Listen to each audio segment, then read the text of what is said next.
of America, with your hosts, Michael and Jacob.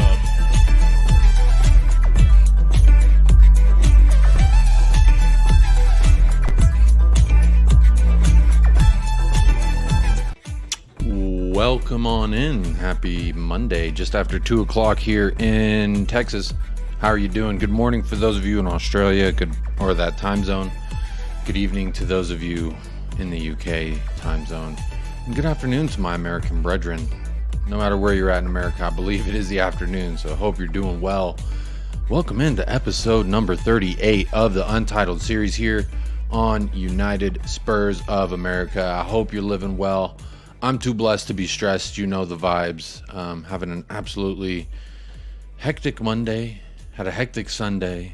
But you know what? We play tomorrow, so none of that really matters when it comes down to it. How are you doing? If you were live, please do partake in that poll. The question right now, how do we feel about the latest rumors? 73% with a resounding in ANGE we trust regardless. So that's a nice vibe to have. It's similar to where I'm feeling. But I also feel a little bit of we have to do better, and I have hope. There's only 4 days, so the hope can run out very, very fast.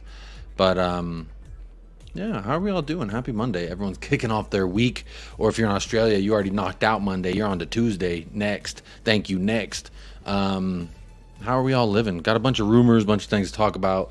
Then going to do a little preview. This episode is like an hour earlier than normal. I got a thing I gotta do, so in 2 hours from now, so gotta keep the show under 2 hours. Sometimes that's hard to do, but I don't think it will be too hard to do today, because you know what, a lot of people are live, a lot of places you can be hearing and digesting this information. But I got a couple things obviously we're gonna talk about, but first and foremost, before we go any further, and I don't usually do this, but on this day 8 years ago, happy Sunday. I know it's Monday, but I'm still saying happy Sunday, because it is. Look at this kid. When he signed with Spurs, were you like, this guy's the GOAT? I mean, I'm just saying, he might be the GOAT. He might be the GOAT. In my opinion, best ever Asian player, my favorite player. I admire a lot of things about this man. But yeah, 8 years ago today, we signed Heung-min Son, Heung-min Daddy, Heung-min Hung, whatever you want to call him is acceptable. But just say it with respect. A lot of people have been saying Son lost his pace. I would encourage you to go watch the first 20 minutes of Saturday's match versus them damn Cherries. Twice within the first 20 minutes, Heung-min Daddy gets in behind his defender. They're saying, oh, he doesn't have pace. He doesn't look interested. I was tuned into some Henry Wright today, and he had a lead gunner on there talking about Son looks like he doesn't want to be here. And my reply, he probably didn't see it. The chat was absolutely flying on that show. He probably didn't see it. But my whole response was, I mean, look at any photo in the past few days that involves Son on Twitter. I'll go ahead and I'll show some right now, actually. Let me share this tab. Does this guy look uninterested? Does he look dejected? Does he look like he doesn't want to be here because his best friend Kane is gone? I don't get that impression at all. But apparently some people do feel that way, and it's absolutely interesting to me. Even Spurs fans are saying that he seems not like himself. And you know what? That face right there would indicate to me he's pretty amped up. I mean, look at that beautiful man right there real quick. 2015. We got blessed with the presence. But there's another photo. I mean, look, I'm just going to scroll through. This is Twitter, Tottenham's official Twitter. People saying Son doesn't look interested to be here. He lost his best friend. I'm sorry. Who's got his arm around there? Let's see. There's another couple. I was going through this yesterday because I was listening to a few shows. I want to say shout out Sava, shout out Sean and everybody. But you know what? I'm just going to have to disagree with everybody that says Son lost some of his pace. There he is in a group hug, little group orgy. Let's also with the post as well. Let's not forget. There's a picture coming up. I swear to you. Okay, look at this one. Can anyone in the chat tell me if Son looks disinterested to be here? Can anyone tell me that? I believe this was after the second goal, which he had a great hockey assist. The assist before the assist, if you will, for anyone who doesn't follow hockey. The guy who passes it to the guy who passes it to get the goal. They give him an assist in hockey. I know we don't do that here, but irregardless, I keep track in my head. So can anyone tell me? I'm just going to leave this up for a second because honestly, I just see the passion oozing from this man. He bleeds Tottenham Hotspur. He hasn't lost a bit of pace at all. I vehemently disagree with any fan or content creator or rival fan that says that he's lost a bit of pace. I don't buy it. Personally, I don't buy it, not one bit. Let's see who got the first place prize today. Adrian Shroka says, good evening all. How are you doing? Adrian, I sent you a DM on Twitter. If you're interested, check that out. Elvis G, the first YouTube chat member, checking in. Evening all. I'm not sure Brennan Johnson is worth 50 million pounds. I'm not sure either. We will talk about that. But I just, off the top of the show, I really had to say, I don't even have it in the title. I'm not even like plugging the fact that I'm talking about Son right now, but I really found it to be interesting how many people are saying he's lost his pace. And I just don't buy it. If you do buy it, if you think he lost his pace, please tell me below. I'll send you 2 video examples of when he has not lost his pace. Gio Reyes in the house. Good afternoon from Cali. Come on, you Spurs. Quiz. Big up yourself. Gio, hope you're living well. Hope you're feeling blessed today. Happy Monday. Derek Smith is in the house. Good evening, Jacob and the chat. Big up, Derek Smith. How are you doing? Alan 10-inch Sibley's in the house. How are you doing, sir? Big up, Alan Sibley. I want to say big up to all the Patreon members and the YouTube chat members. You're near and dear to my heart. So appreciate everyone who goes above and beyond supporting the channel that way. But a way that is free to support the channel, just hit a like on the video, participate in the poll, and let me know your thoughts in the chat or down below in the comments after if you're watching on playback, because all of those work just as well at helping us with the daily fight against the YouTube algorithm. They don't like you if you're not one of the big boys. And the more people that like, we've been getting about 150, 160 to 70 likes on average the past week, which is absolutely phenomenal. So to the 170 of y'all that tune in and hit the like, absolutely phenomenal support. So just want to say big ups and thank you so much to y'all as well. It's free, costs you absolutely nothing to do that. It's free beer to the party, really. Like, why wouldn't you bring a keg to a party you're going to, especially if it don't cost you nothing? All you gotta do, it's not even as heavy as bringing a keg into the party. You just gotta literally go and then it's done. Patty Hartnett is in the house. Big up, Patty. How are you doing? Shout out Limerick Spurs. Got a bunch of this stress ball. I know you sent it for my son, but I'd be squeezing it. I'll tell you what, when I be streaming, I'll be squeezing it, Patty. How you doing? Just a girl who loves Spurs. Kate, beloved friend of the channel. Go sub to Just a Girl Who Loves Spurs if you haven't already. Kate's a great lady. And I like her husband, Jim, too. Jim and I, not Gemini, like the constellation birth sign or whatever. Jim, her husband, and I, we see eye to eye on a lot of things, and a lot of time in chats we're saying I agree. We agree with each other all the time. So once they shout out Jim, just a guy who loves Spurs. Derek Smith says Brennan is quick, something different from Coolest FC, which is a good thing. Very good point. That's what Postecoglou wants. Same positions, different types of players. Derek, I'm glad that you said this, because honestly, when you look at redeeming qualities, you know me. I always try and find how much water is in the glass, how maximum can I say it is while we are depleted. So I'm always trying to find the positives in anything. And Brennan, regardless of the price tag, let's take that out of the equation for a second. Let's just look.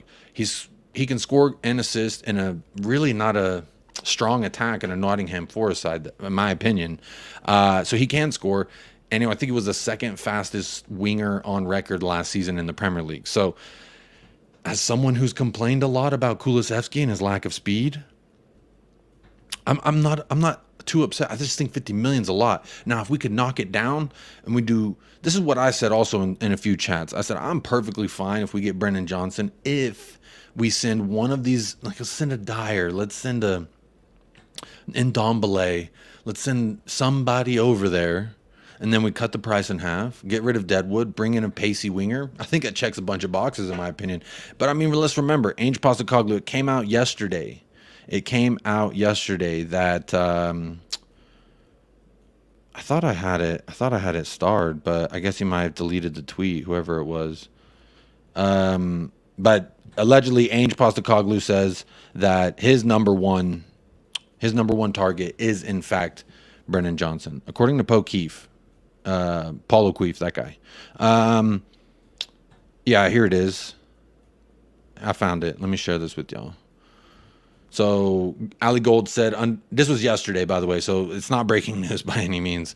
Understand Ainge Postecoglou has made Brennan Johnson his number one attacking target in the final days of the window. Feels he's the perfect fit for the Spurs system and versatile. Talks have taken place. Tough deal to do, though, and it's likely to be a late one, says Ali Gold. Now, it's interesting to me because there was also Brentford today. They made a bid for him, and it was a pretty expensive bid, if I'm not mistaken. I'm about to pull it up right now. Fabrizio Romano tweeted it, so you know it's legitimate. It's not like some crazy source. It's an actual source. Let's see where it is. I have it pulled. I thought I had it bookmarked, but apparently I don't. Not doing too well with the production, but appreciate y'all's patience. Here it is. Found it. Boom. So Nottingham Forest officially rejected the formal bid from Brentford. The proposal was worth £43 million plus add-ons, plus a sell-on clause, and even still wasn't even enough to move the needle for Nottingham Forest. So, really, really interesting. Really, really interesting. Yosarian is in the house. Big up Yosarian. Morning, Jacob, guest, and all in the chat. Who's ready for some rip-roaring, free-scoring, and never-boring football? I like that. I like that. That's a great little rhyme you have there, Yosarian. Says, I know I am an Ainge we trust, and come on, you Spurs. Let's see how the poll is doing. 22 votes. 77% says an Ainge we trust regardless. I mean, at the end of the day, it ain't my money that we're spending it on, so I guess it don't bother me too much. I mean, Richarlison was 60. And if he's coming in cheaper, I mean, I guess you hope he gives you more on the return. Gio Rea, he bleeds blue and white. Who bleeds blue and white, Gio? Caption Grandma, another YouTube chat member checking in. Big up, Caption Grandma. How you doing? Good day, Jacob. One and all. Henry Wright is always griping about Sonny for no apparent reason. I mean, I think sometimes it's okay to critique players. It's okay to say Sonny's this, that, and the other. But it's also okay to listen to the other side of the argument, which I show video proof that is, he's not lost. I mean, I think it's just Sonny has hit at such a high level for so long for us. I mean, today's 8 years. And I would say 6 of those years have been absolutely phenomenal. And so the expectations are very, very great. So to be critical of him, I think is fair, because when you're one of the best, you are expected to perform like you're one of the best. So, yeah, I don't have a problem with anybody critiquing. Henry Wright's well within it's his opinion. But it's also my opinion that I believe Sonny has not. And Sonny will do well in this system. I mean, I think progressively each match he's just gotten better and better, whether it was still on the left or down the middle. He still seems to find space through the middle in the first half of Saturday's match as well. So I just think it's one of those things we're still building. So Jacob showing love to Sonny as always. You know it. You know the vibes, Kate. Mountain Bushman. Big up, Jacob. Big up, Mountain Bushman. How are you keeping? Good morning, sir. Captain Grandma. No, he's not a closet gooner. He wants to see better out of our club is my perception. I mean, I don't know Henry too well. I've shared the screen with him once before, but anytime I've watched his show, I don't think he's a gooner. I just think he's pretty critical of Spurs, and some people don't like the way he comes across. But I think it's perfectly fine and well within his right as a fan. I think all fans are, whether I agree with your opinion or not. You're well within your right to say, I think this is what I see, and I'm well within my right to say I think that's wrong. That's that. Derek Smith, son is our captain. This guy is Spurs. He bleeds Spurs. We all know it. Kate says, I don't think he lost his pace. I think he lost a bit of his mojo, but he looks far better when playing through the middle. I don't think he lost a bit of his mojo at all, Kate. I have to disagree with you. I really don't. The man seems, I think it's back. Last year, admittedly, he was very despondent. But I would say that I think at this juncture, the man is on fire. Daniel E., if he's not lost a yard of pace, why is he not trying to beat his man anymore on the wing? Because it's what he's been asked to do differently. Daniel, I would say watch just the first 20 minutes. Just the first 20 minutes and tell me if he lost his pace, because there was 2 times, and the second one should have been an assist, but Sarr just didn't finish his dinner. So I think if he gets an assist there, some people are maybe take it a little bit easier on El Capitano. But that's just me, Daniel. I don't think he's lost a yard of pace. He's beat those defenders twice. Beat Max Aarons on the bounce, and then he beat the entire back line on the second one, all within the first 20 minutes. So really easy to find that stuff. I would show it if YouTube would allow it. I'd be so cool for football content creators to be able to show game footage and talk about it. Some people do. I just don't want to get hit with a copyright. Kaylee Davis, another YouTube chat member. Hiya. What's doing in El Paso? Hello. It's hot as hell, but beautiful nonetheless. A little windy, so it's always nice when you got a breeze. Big up Kaylee Davis. How you doing? Hope you're keeping well. Antonios Vorrias. Good day, Jacob. Hope you're well. Looking forward to seeing how Ainge changes the starting lineup against Fulham. He did say there's going to be change. He did, in fact, say that there's at least supposed to be change. That's what he said yesterday, I believe it was. He said that he's going to be changing things up. There's a couple things he's going to be looking at. There's actually this quote that I'm going to share with y'all as well. I think it's a good time to talk about it. Share this tab. So Ainge Postecoglou, on if he feels inclined to keep playing. I mean, this talks about lineup, so I guess it's still somewhat relevant, right? Still somewhat relevant. But Postecoglou says, no, I pick teams that I think will win games. If I think he's going to help us win a football game, then I'll put him in. I'm not going to put him in there to try and sort. I'm not going to put him in there to try and sort of help him in some individual pursuit, i.e. the lack of goals and his desire to get on the score sheet. The players I work with soon come to understand my philosophy around everything individually. It comes back to the team ethos and what we're trying to do as a group. I love the fact he used the word ethos.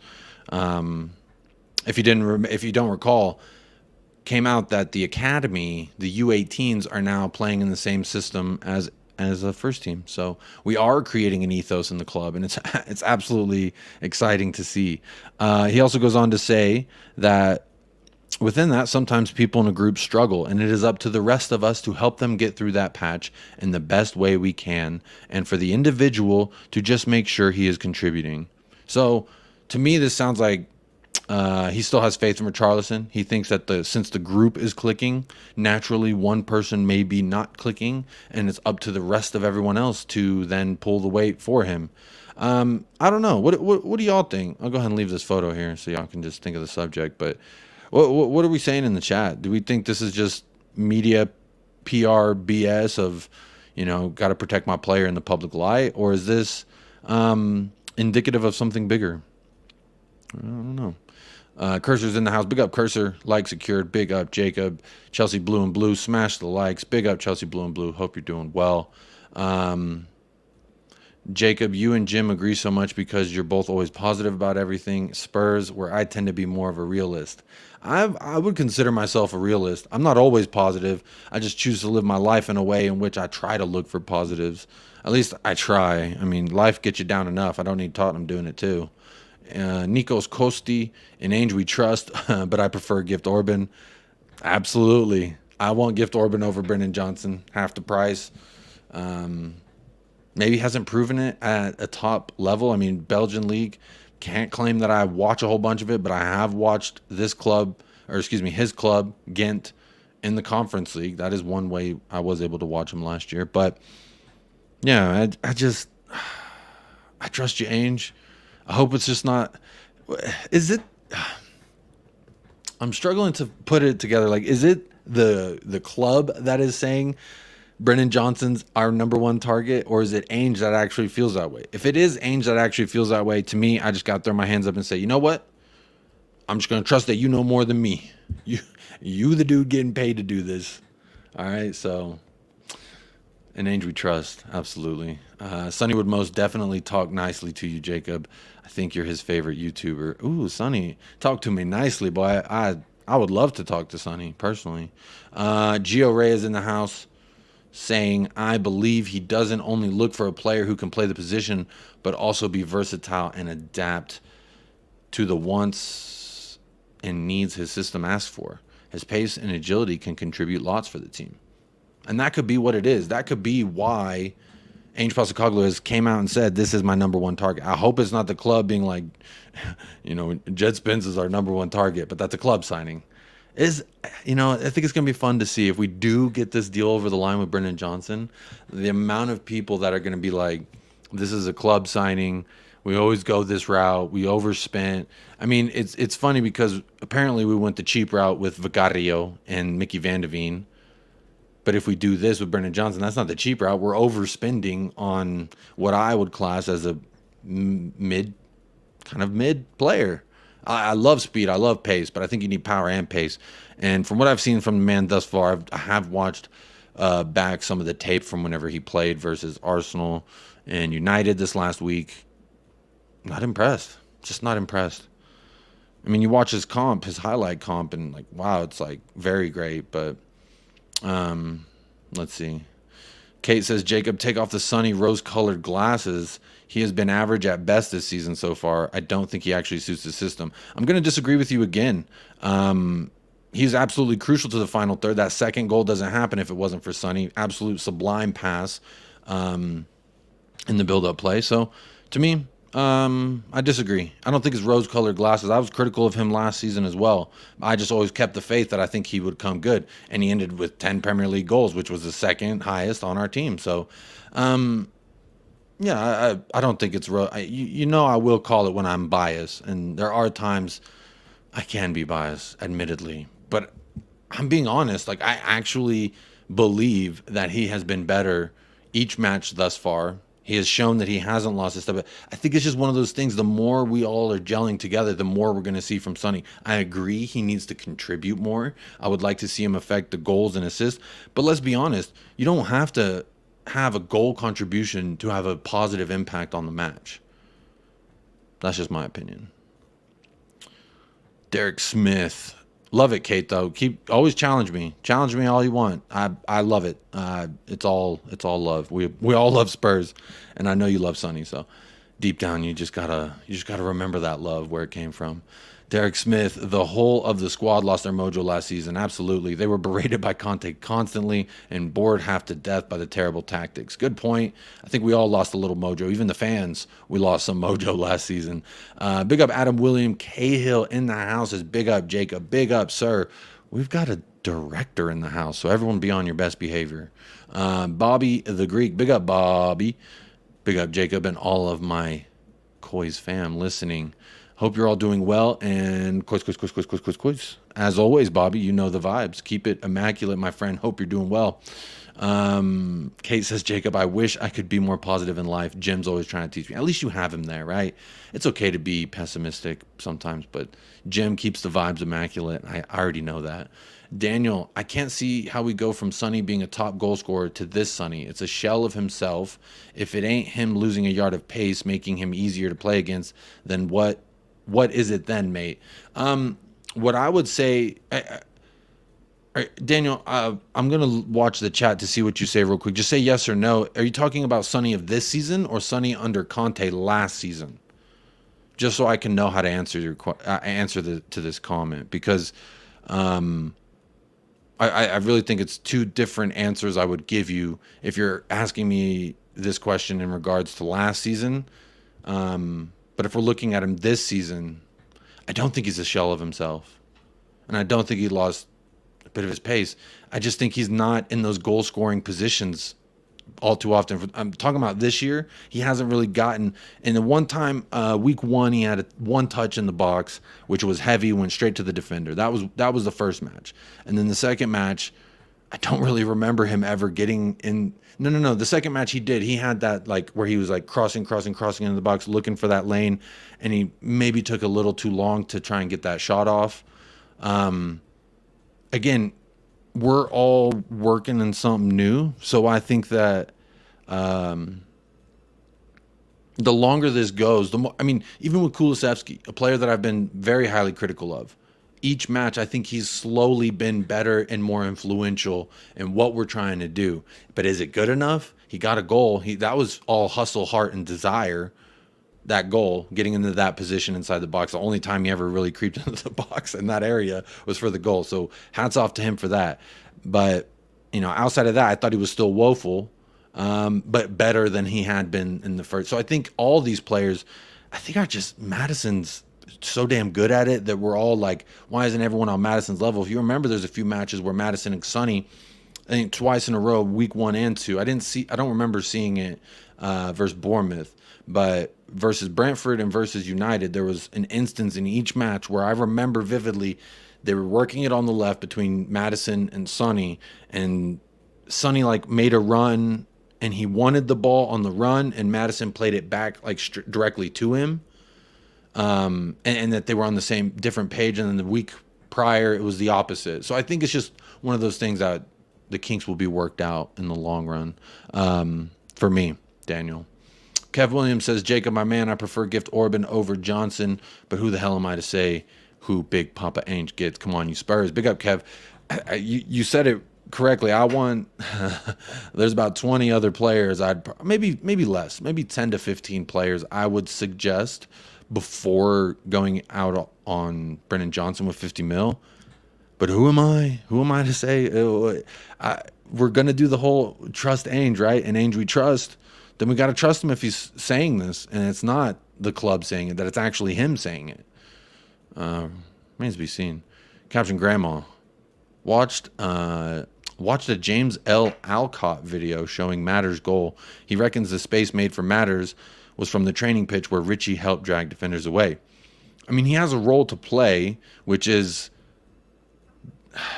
the high press. I like it. He has caused some mistakes for the opponent with his aggressive high press whenever we're in the first half of things.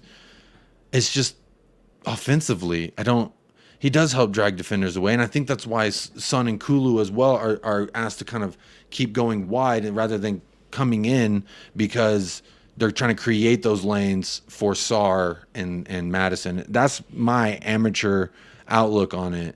So that's also what I would attribute why I think Son hasn't really gotten into the greatest goal scoring positions. But interesting. I'll have to look that one up, Caption Grandma. Derek Smith says, Orban isn't as quick, doesn't pass to teammates, and is certainly untried in a very difficult league. Not to say I wouldn't take him, but I doubt he would be the complete answer.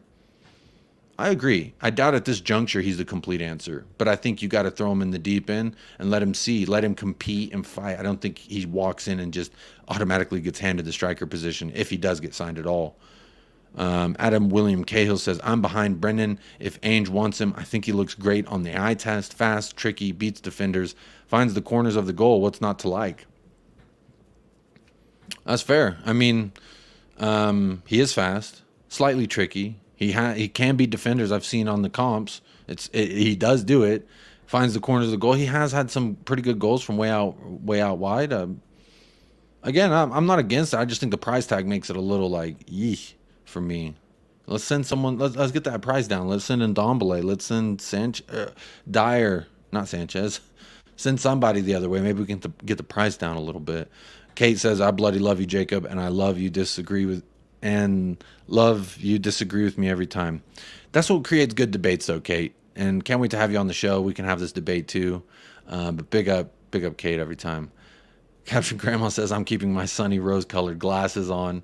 Hey, do it. Keep them on. I will wear them for a lot, but I do try to be impartial and unbiased when I come on here, because I don't want to just sit here and be like, oh yeah, this and that and the other.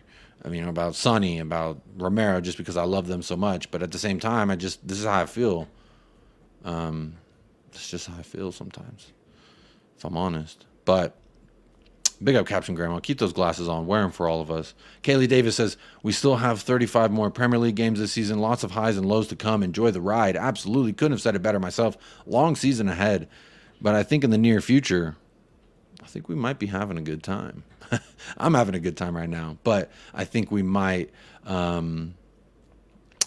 in for some really good times, and there are going to be lows. We're going to take some L's. We're going to concede some goals in which are very frustrating, and then we question what we're doing. And I think Ainge has always said from the beginning that he's going to change things. He's going to adapt things going forward, and that's why I bought this damn shirt.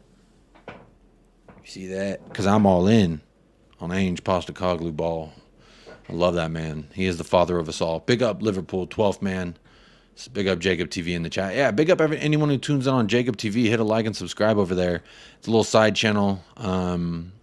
Working on bringing some new stuff, some unfootball related content. But I'm also doing simulcast, so I stream it on both. So if you watch it over there, big up yourself right now. Hit a like on the video. I think almost at 150 subs over there. It's pretty cool. Kate says, Jim just told me off. Said Sonny roasted someone last game. He roasted 2 people.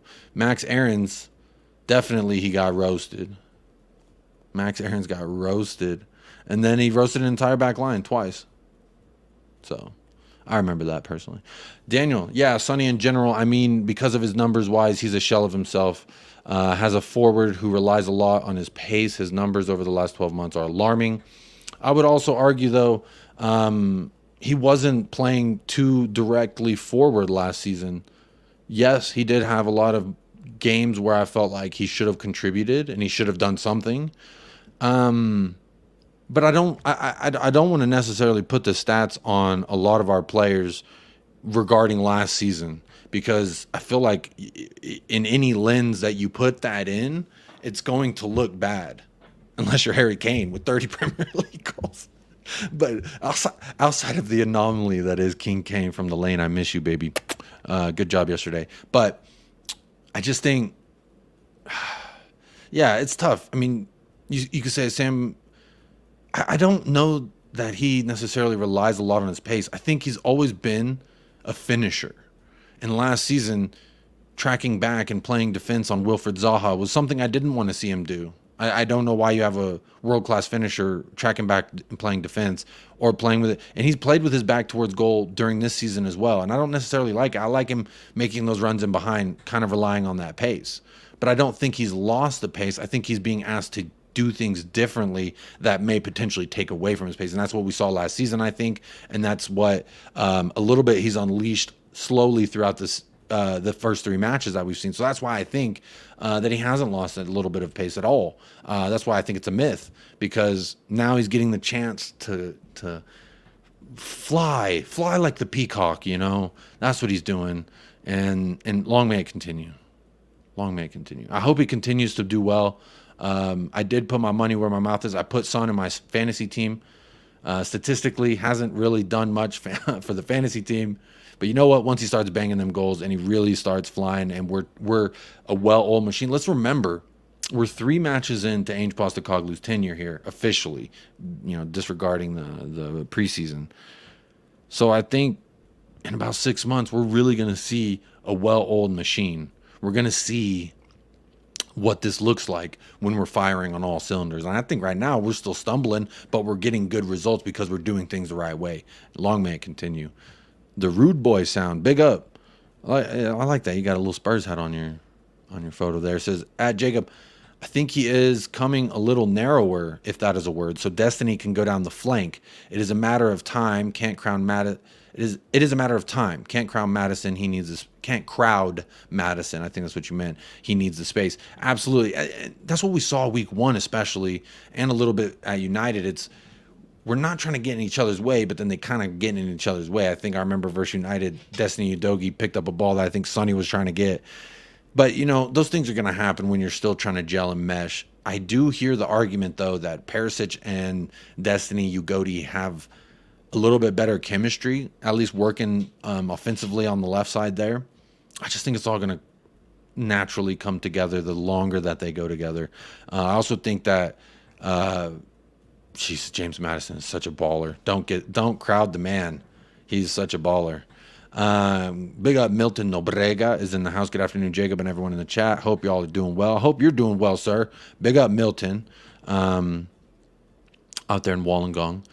Gio says we're prioritizing attackers towards the end of the window. What are your thoughts on our back line and the subs we have?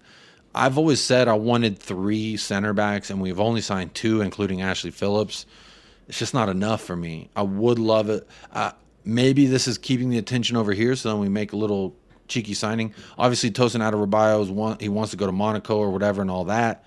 But I do think our depth in a lot of positions, if Basuma goes out, our midfield looks completely different. If Madison goes out, our attack and our connection from the back to the mid to the front definitely looks different. If Destiny Ugodi goes down, we're back to Ben Davies. These are alarming. I would like another guy who can slot in back there. So maybe if, say, something did happen to Destiny, Van de Veen could then be that left-sided attacker, and we can have someone better than Sanchez there. Because right now, Sanchez is our number 3, if you think about it. Sanchez and Davies. I mean, Davies is viewed as a left back, so it's kind of interesting. Yeah, we're definitely lacking in depth, but our starting 11 is starting to come together nicely. But we need some depth, absolutely. James Joris, what up, Jacob? What up, James? Good to see you here, friend. I'm interested to see how strong of a lineup Ainge will put out there tomorrow. I think he wants to win it. That's what he said. The quote's coming out today. I would pull him up, but I don't even think I saved him because it was just so damn obvious. Nope, I did save it. I'll share it here with you.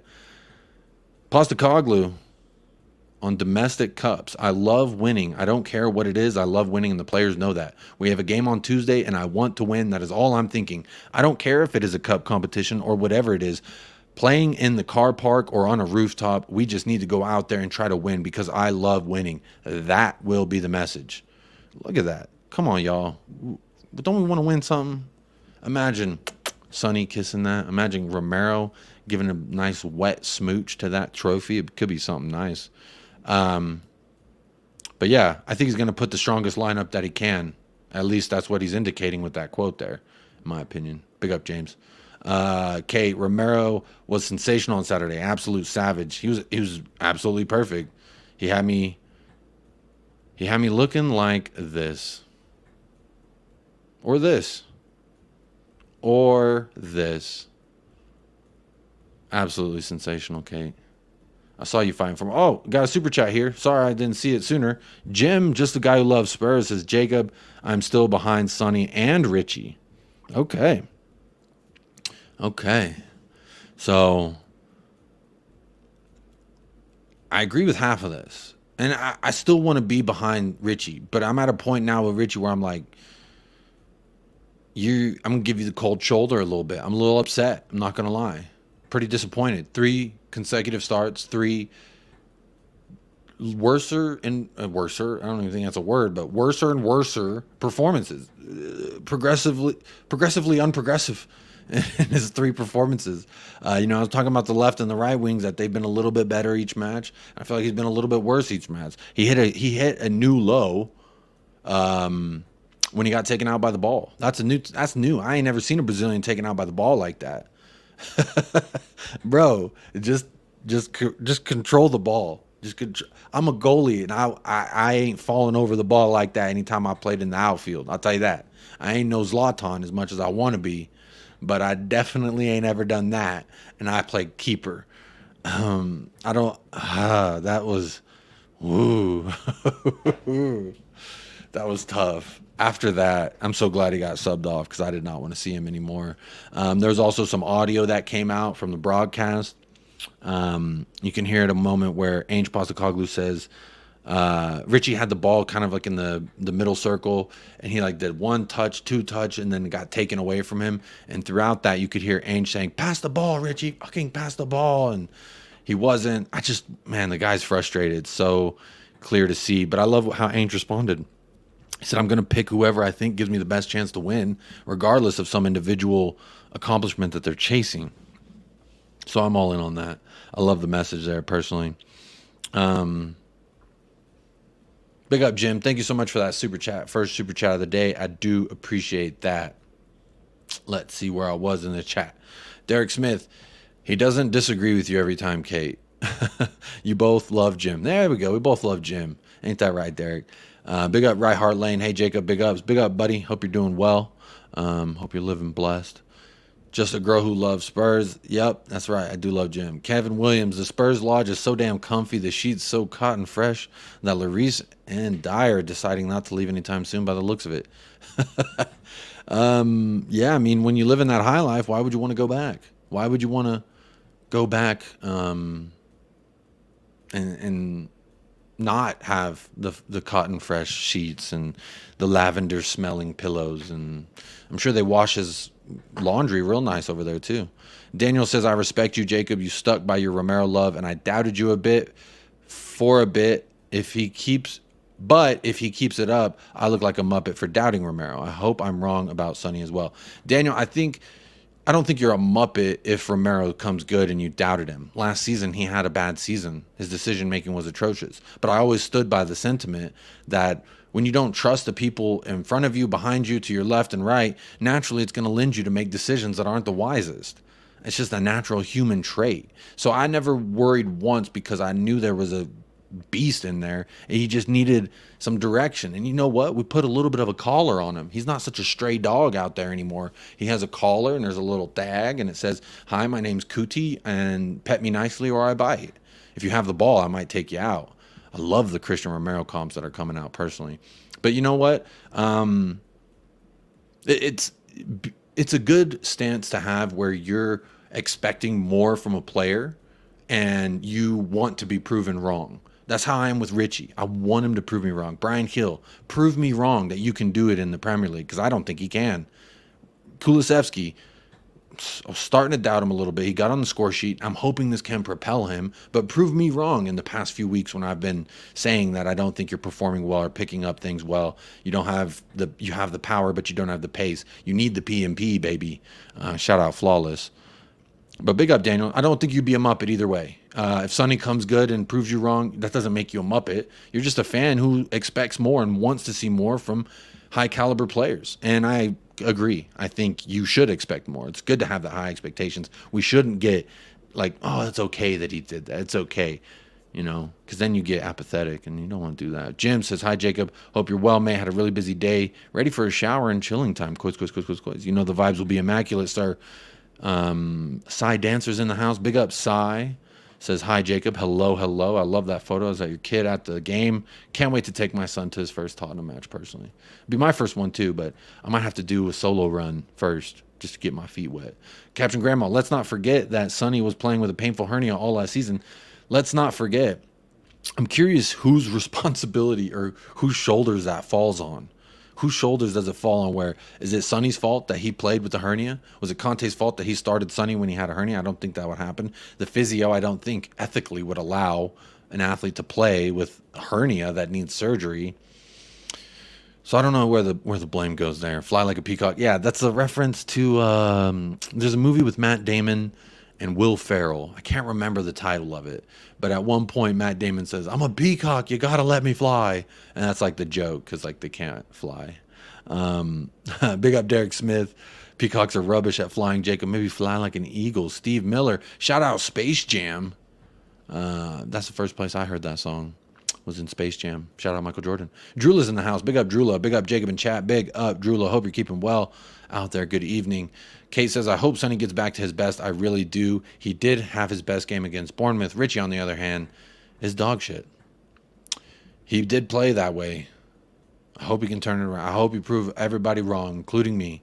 I do hope. I like Kay. That's her new name. You're just trying to get a new wife named Jim. Come on. Kuva. Hey, what's up, Kuva? Says, I feel we need to find our own version of Foden, Grealish, or Mahrez. Instead, we are linked with Brennan Johnson, who gives me Bergvine vibes. That's very interesting. That's interesting, Kuva.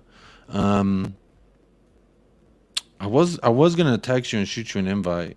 I just sent you the link anyway. You're always welcome to join, Kuva, if you're not busy. Hope the move is going well.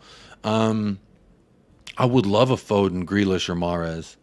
If we got a Grealish, move Sonny to the middle, we'd be cooking with butter. Mahrez, man, Mahrez, he makes me mad. Kuva, big up Jacob and all in the chat. Big up Kuva at 99 every single time. What a guy, what a lad. He's one of the GOATs of the YouTube hemisphere. Hansi G, big up Hansi. Ainge said in an interview, he knows who he wants, so let's trust him. There you go. And that's a little bit of the battle, right, that we're all facing. Like, most of the fans are like, I don't know about Brennan Johnson. And Ainge is saying, trust me, this is my guy. It remains to be seen. We'll see how it works out. The Rude Boy sound. I love seeing new names. He's checking in from America. Big up my American brother. Hope you're keeping well. Let the freedom ring. Says, great show. I'm staying here. Pennsylvania, USA all day. Big up Pennsylvania out there on the East Coast time. So you what? Almost 5 o'clock, almost dinner time. Hope you're eating something good tonight. Thank you for being here. Always appreciate you being here. Hit that like and sub if you're new. If you fancy the channel, you can do that. Or, you know, I always say to anybody new, you don't have to like and subscribe. You can hit a dislike. You can hit the poll. There's a lot of people, usually about 20 to 30 people participate in the poll, but don't like the video. Don't ask me why. But hey, live the life you want to live, man. That's the way I see it. I'm not going to force you to do anything. Technically, I cannot. But do what you want. Hopefully you want to support the channel. That's my hope, that you come here, the vibes are immaculate, and you say, you know what, I'm going to like this video. You see that? Actually, I burnt my thumb. You see that? Yep. It's like yep. Pulling something out the oven, burnt my thumb. Sorry. I also get easily distracted. Kevin Williams in the house says, I'm praying that it will only take a goal to spark Richie into a goal machine. Keep praying, brother. I hope so too. I'm hoping the same with Kulusevski. I hope that goal, he looked like he got a lot of, when he celebrated that goal, it wasn't like, oh my God, I'm just so happy to score. It was just like, he looked relieved. So I hope Kulusevski starts doing it too. I hope the same with Richie, son. Imagine when our front three are firing on all cylinders. We look great in the back line. 2 consecutive clean sheets. The back line has gotten really good SofaScore ratings, player ratings from fans.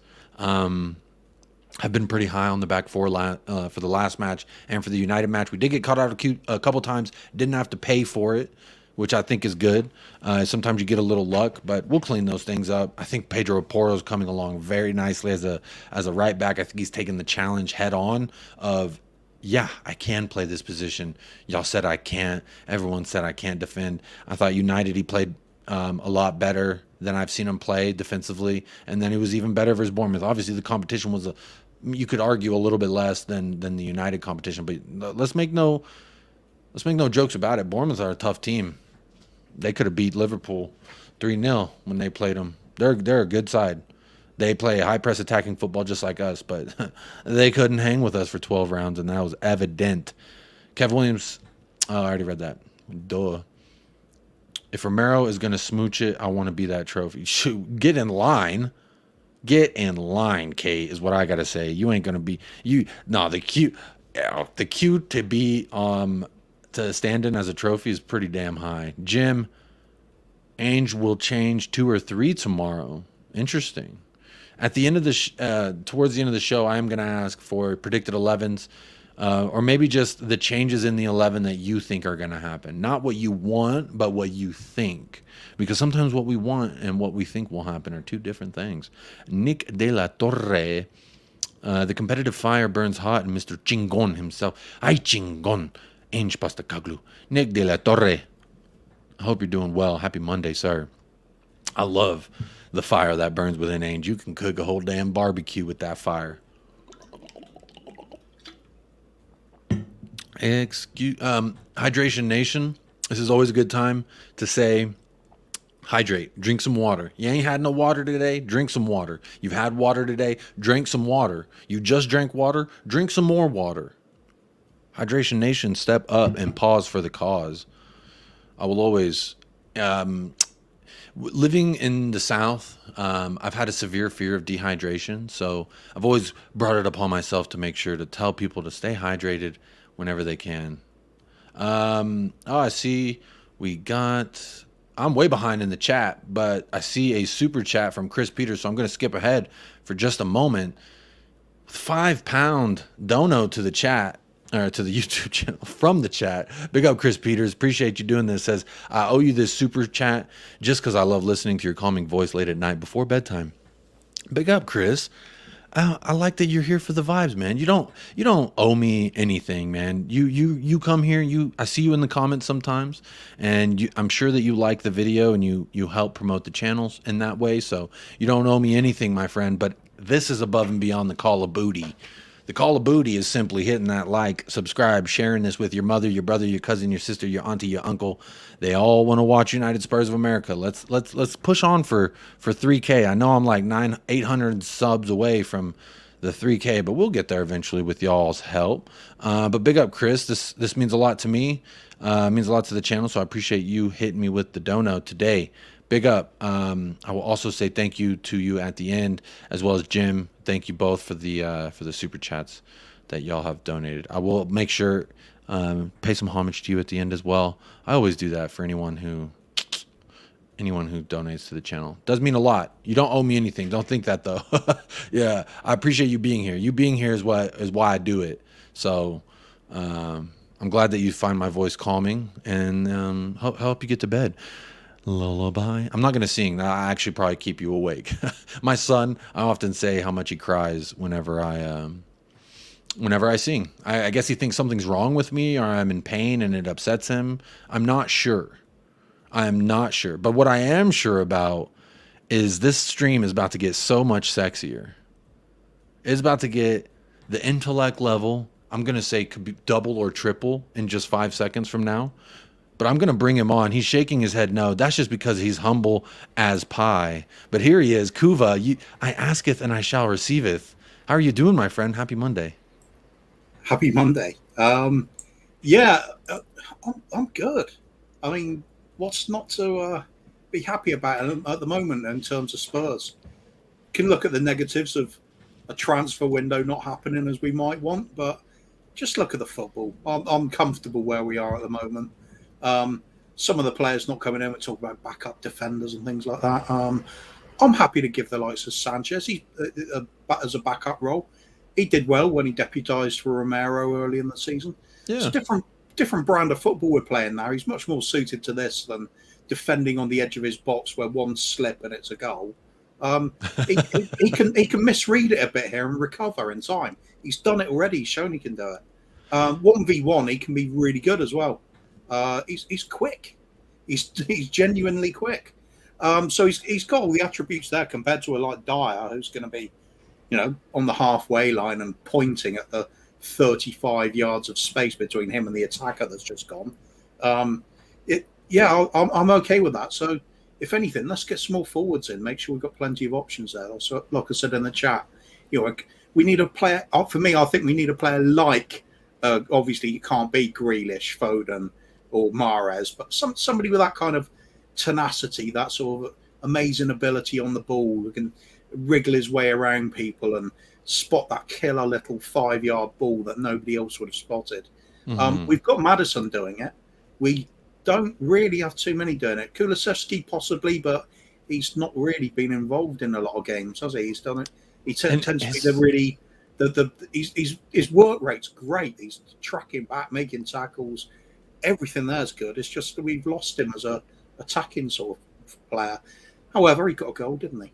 Anyway, that's how I'm doing, Jacob. That's great. You actually answered. There's 2 questions I had off jump that I wanted to ask you, and you really covered them both.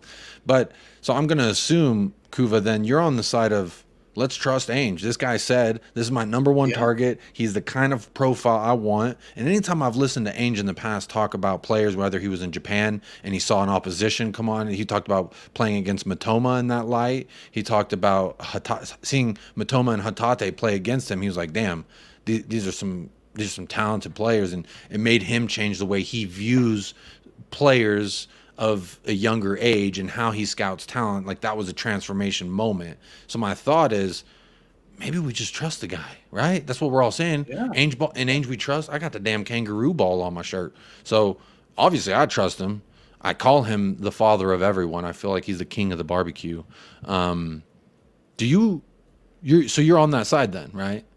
Oh, I am so bought into Ange Postecoglou. It's untrue. I'll hang off every word he says. Real quick, how good of a hug do you think he gives? Because I got a picture of him and Sonny hugging, and it looks... All I'm saying is if he cradled me in his arms, I'm in a good place, man. The whole world problems don't matter in that moment. Right. For those just 5 seconds. In that dugout, held by Ange and watching Spurs play, that's great. Just need a cup of tea then, and everything's good. I just believe in the man. The very fact he comes in and he's saying things like, I just want to win. I don't care what it is. Whether we're on that is that vibes of... I remember a few months back I came onto the show and I started talking about Dave Mackay and what he brought to the team when he came in the 1960s Super Spurs side, and it was like the whole aura around the club changed because people weren't playing, just for having a bit of fun. It became serious. It became competitive. Even games of cards had to be won. You had to succeed at everything. Mm-hmm. And I get this vibe from this manager. It's straight in. I want trophies. I want to win. Doesn't matter what it is. I want it. I'll have all of it. It's greedy. It's great. It's fantastic to hear. We may have problems down the line because our chairman now has basically opened Pandora's box, and we have got a manager that is going to be demanding an awful lot, and he's going to kick up a fuss if he doesn't get it. He's an Aussie. He's an Aussie working in an elite sport. They are used to winning. They demand it. And if even when you are winning, this is something Paul from Hotspur Hippie tells me about the culture out there, that even and some of the viewers in the chat have told me this before. In Australia, if you're firing on all cylinders and everyone's big up in you, there's a whole population that's just tearing you down, waiting for any little crack they can turn into a big crack. You know what I'm saying? I was trying to look for a better word for a crevice, make a large crevice. I don't know. I want to say big up. Noah says, hey guys, just landed in watching from Kenya, and it's almost midnight there. New subscriber and enjoying the content. Big up, Noah. Thank you for tapping in, being a new subscriber, and letting me know where you're from. I always want to know where the people are tapping in from. So big up Noah, the newest subscriber to the channel. Hope you're doing well. Kev Williams hit us with a dono too, so let me get to it. But before I do that, let me say, Chris Peters, appreciate you grabbing the Lover's Lane membership. It is available. That is above and beyond the Call of Booty. The Call of Booty is just to hit that like and subscribe and participate in the show, because y'all's what make it go around. But appreciate you grabbing that membership, Chris. You are now part of the United Spurs of America family. Welcome to the Lover's Lane, my friend. But Kevin Williams says, massive shout out to you, Jacob. I'm loving the channel. Love the intro and outro music you had made for the show. Kuva, absolute legend. Kuva is an absolute legend. Anytime I see him in the chat, I'm just like, here's a link, buddy. Because if you can, you're always welcome. Kuva, you know that. You have what is it, like a key card to the door. You can unlock the door at any time. The door to my heart, specifically. My special little Jacob's key. Yes. Hopefully you didn't climb up Jacob's ladder to get to it, but thank you, Kev, for this. Yeah, big up Kev as well. He and I have been on the same wavelength really majority of the time, ever since I've got online doing this YouTube lark. I think there's some people around the community where you always think, yeah, we know what we want and what to expect from our team at all times. I think Sue Smith's another one. She's regularly around the channels too. So big up, Kev. Cheers for the nice words. Big up, Kev, for that. And also, yeah, appreciate that, Kev. Appreciate everyone going above and beyond. Hit that like and twist if you haven't all. Like and twist? What? Caught between reading a chat and trying to promote the channel. So, Kev says, also, Ainge looks like a good hugger. I bet he wears really manly cologne, possibly Old Spice. I think he's more of a Irish Spring kind of guy. What do you think? I think he's more sawdust and a bit of sweat. Oh, yeah. Just like a drop of... like wood. What is that wood smell? Like smoked mahogany? Something like that? Yeah, robustness? Creosote. The wood stain stuff. Yeah. He's business, isn't he? He's not mucking about with little dandy scents and colognes. He's man stuff. Yeah. He's like a cheap bar of soap, slap that under the arms and get on with business. Yeah, I like that. Big up Kev Williams. Anita says Kulu is on the edge too, needs to improve his stats. Son's not too far off too. This front three has to start gelling somehow. It's important, and I absolutely agree with you, Anita. I hope you're doing well. Kulu's on the edge, but he got that goal. And again, this is one of those things where it's like maybe this just releases the valves, and now it can just flow. And I think there's been a natural progression each match in these first three from the entire squad, in my opinion. And, some of that could be down to the competition that we're playing, Kuva, but I don't know why I'm not worried about Son. I just know whatever you put him at, whatever role you ask him to do, that he could do it. Hopefully it's not a defensive role, because I don't like him doing that, and I don't have confidence in him doing that. But in this front three, is there any calmness in regards to that? Are you patient? Do you think Fulham, like, we got to just keep up with this front three to let them keep working together? Or where do you stand with the front three?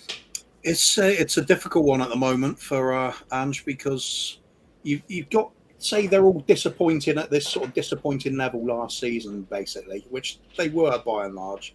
I think Son's sort of edging up a little bit. He's starting to get into his groove a little bit this season. You've got Kulusevski's pretty much the same, and Richarlison. I hate to say it, but it's true that the evidence is there for all of us. He's just losing it now.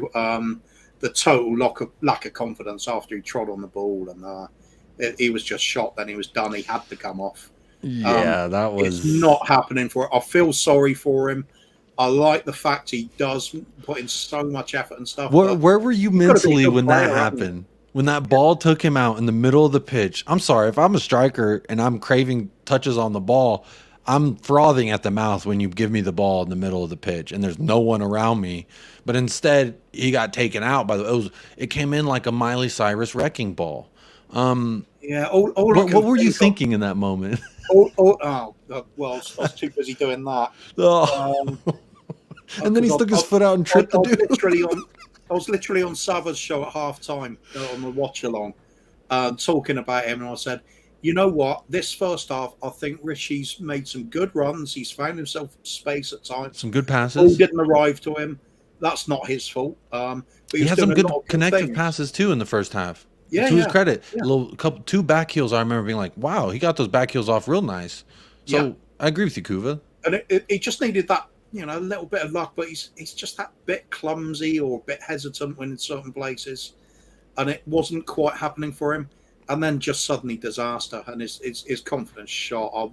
I really worry about him now. I can't, he's been around too long to sustain this sort of run with any slack. Unfortunately, that is the price you pay in this game. If you're playing as a striker, you've got to be hitting the net, and no show in the first 3 games is poor. The fact the performance dropped so horrendously after half time that was the real worry. It was almost like he came out at halftime trying to prove I just feel like, as a professional, it should just be like muscle memory, right? You shouldn't be thinking. And it's like, I don't want to draw back to Kane, but with Kane, it wasn't even like he was thinking. It was just finish. Here's the ball, pass it out there, boom, finish. It's just instinctual. It was part of his movement. Whereas Richie, it's like he gets the ball and then he's like, okay, what am I doing? I'm gonna. And then by the time he even fucking gets to the decision, he's on the floor. And it's like, dude, you have to know what you're doing first. Yeah. I kind of equate it to boxers sometimes. Don't know if you follow boxing at all, Jake. Yeah, I do. Sometimes you get it's a British one, but it's the one I've seen a lot of. Lennox Lewis. He always had this kind of a swagger about him. He was fit and everything, but he wasn't like that incredibly highly tuned physical specimen. It was like he had that almost, you'd say, puppy fat on him, if you like. But it was kind of because he'd stayed loose. He wasn't all rigid and he'd been working out to the last split second before he came out and really robotic. I feel like that's the problem with, if you compare Kane and Richie. Kane is that he's got that swagger, he's got that Lennox Lewis about him, whereas Richie has got that robotic kind of making all the effort, but he's just not relaxed. He's tense, and I think he's thinking the game through too much, not enjoying it because he's not under so much pressure. And I think that's standing on the ball, and then the really bad attempt at a pass later on that sort of signalled his getting substituted. I think he's trying too hard, takes his eye off it a little bit, maybe rushing through what he's got to do. It is a confidence issue, but it's harsh, isn't it? It's a harsh game. You can't keep doing it. There's a point where it's bad for the team. How long? It's getting away with it because we're scoring goals. Yeah, I think we're getting away with a lot because we're just dominating matches. All 3 matches, I felt like we dominated it. And there's something you said that I was going to, hopefully the question doesn't escape me in this very moment, but in regards to his confidence, Richarlison's confidence, he's damn near at what, 30 Premier League matches with 1 goal? How long do we... Okay, now I'm a little contradicting myself because at the beginning of the show I was saying I don't want to pull stats from last season. So I'm just gonna go with what we've seen under Ange Postecoglou. In the Premier League, nothing, absolutely nothing. So it's 3 starts, 0s, 0s, 0s. How long do we wait until we say? Because Ainge has said in the public face is if he goes 20 matches without a goal, then I'll be concerned. But y'all are a little quick. I, at the beginning of the season, said 3 matches. If he doesn't step up, then we have to do Sonny down the middle and figure out a left wing. It's kind of where I'm at. How many more starts do you give Richarlison to build up his confidence at this moment? Personally, I'd be okay with him carry on starting as long as we're scoring the goals. The moment we have a game where we didn't get the points or, it just wasn't happening for a whole half and we couldn't score and he's still not firing, that's when you have to think, time for him to come off, we're going to try something different. But he's okay. Like I said, 2 goals a game in the league, 4 great away points, stuffing Man United at home, totally dominating them in that second half. I'm not too worried. It's really not a big deal. I was never expecting huge amounts for him anyway. He's never been a sort of 30 goals a season striker. He's just kind of a handful that adds to the overall sort of destructiveness of a forward line. But yeah, get in there and shake up the trees, right? So so all the birds can't just hang out on the branches. I get the value in that, but at the same time, when you get your chances, you need to finish your dinner. And that's just kind of how I feel. Do you think he hasn't gotten enough chances? He did complain, I think it was after week 1 or 2, and say, I'm not getting fed enough the ball, and that's why. To me, it seemed like a little bit of deflection, saying, it's not my fault. But where are you at? Do you think he's not getting enough service? I think there's some truth to it because he's only really going to be a big goal scorer if the ball's constantly getting hit into him around the 6-yard box. He wants to stick his head in or his foot in where it hurts. Make those runs to the near post when a winger is looking to cut it back. It's not really happening for him, so he needs more to his game, and he doesn't have more to his game. That's the problem. Yeah. Whereas Kane could drop back and just make things happen. He would create the chances for himself by bringing somebody else into the game, then arriving late. Rishi's different sort of player. He needs to be up there. He needs a lot of support, and he's not. He is just not clinical anyway. He's going to miss a lot of the chances. Could you imagine if at your job you're like, y'all, the pressure's too high. I need you to be patient with me for another 6 months, and be as supportive as possible. And if you waver in that support, you just don't know what kind of beast you're going to get. Then it's just like, bro, grow up, right? You're a full grown ass man. You're all tatted up now. You got this big ass tat on your neck. You're old enough. My mom always said, if you're old enough to get tattoos, you're old enough to be a man. And Richarlison got tatted the fuck up last season and over the off season. So time to be a man, my friend.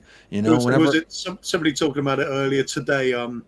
On his back, he's got what? I think it's Pele, Neymar, and himself. It's a little Brazilian Mount Rushmore. Oh my god! Can't wait for him to put Emerson on there. What do you think Neymar's thinking? He's probably embarrassed that he's being compared to Pele, but more embarrassed that Richarlison's there with him. I would imagine in the locker room after a Brazil match, if you see him take off his shirt, you're like, oh my god, there's a fucking tattoo. It's weird. It's like that seems like something a fan would get, like my Mount Rushmore, and like that's cool. I respect that. I'm all for like free art, like free expression, express yourself in whatever manner you like. So I'm not going to shame him too much. The questionable part is there's 2 questionable parts about that back tattoo, and it's your teammate's face is on. Like I love Michael, but I don't know that I would get Michael's face on my back because first of all, who's looking at my back like that? Who's making eye contact with Michael back there is what I want to know. And don't say Michael.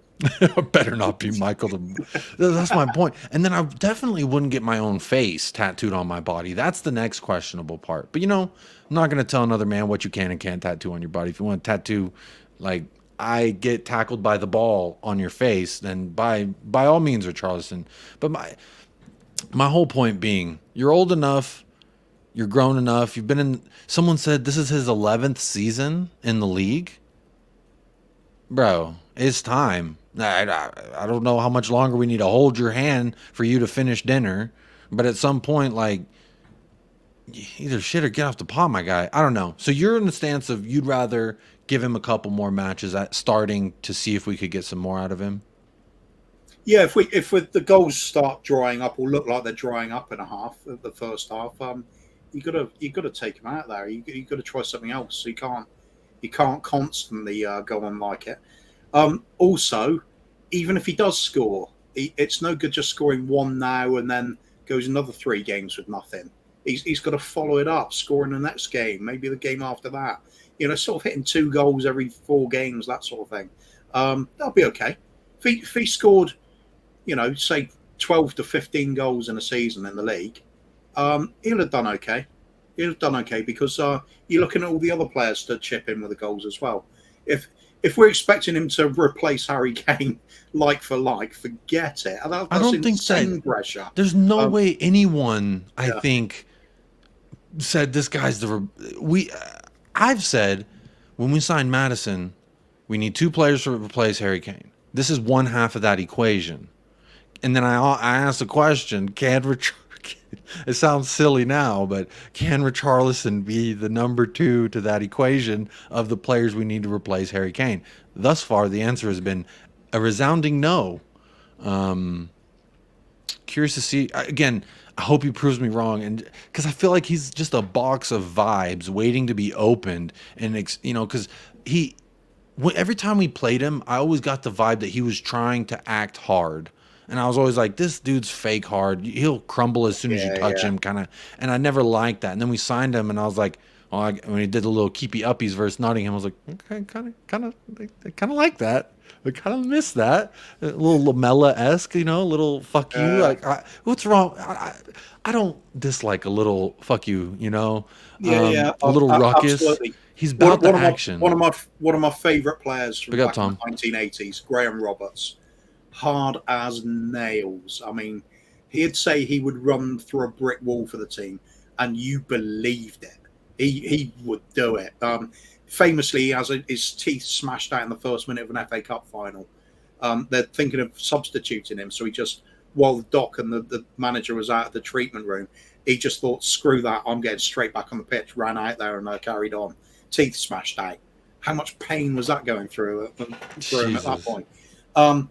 Anyway, he used to do things that were so you just can't do nowadays. I remember 2 North London derbies running at Højbjerg, and first one he takes out Charlie Nicholas in this famous tackle that he basically slammed into him like an express train hitting a wayward cow. It was like smashed into the fans like 3-4 rows back. Everybody stopped. There were horrified looks on everybody's faces. We all thought he'd killed him. It was such an immense impact. They got up and carried on after. Fair play to Charlie Nicholas. He got up and carried on playing. They didn't complain about it. And he was like the sort of pretty boy, the star, superstar. Yeah. Sort of, hairspray and perm sort of thing all over the place. But anyway, Graham Roberts, he did that one season and followed it up. I think it was the very next season, and we scored an equaliser. And he trots past the Arsenal, all the sort of posh boxes where the higher paying fans are, and he's just giving them the 2 fingers on the way past, just all of them. And it's like you're away from home, you're winding up the home fans into their faces, highly offensive. Could not do that nowadays. You ban straight away. Back then, it was funny. It was great. So I do love that sort of thing. I mean, it's an emotional game. You should be allowed to wind up the opposition. Yeah. Speaking of wind up the opposition, before I read the super chat, thank you so much, Ritwika. James Madison winding up the opposing crowds. They were all like, they were singing, Southgate's right, you're fucking shite. Southgate's right, you're fucking shite. As he was coming up to take a corner, and then he like took the ball and moved it up, and everyone's like, ah! he like looked and smiled at him a little bit. I was like, I miss that part of the game. I feel like when we get all,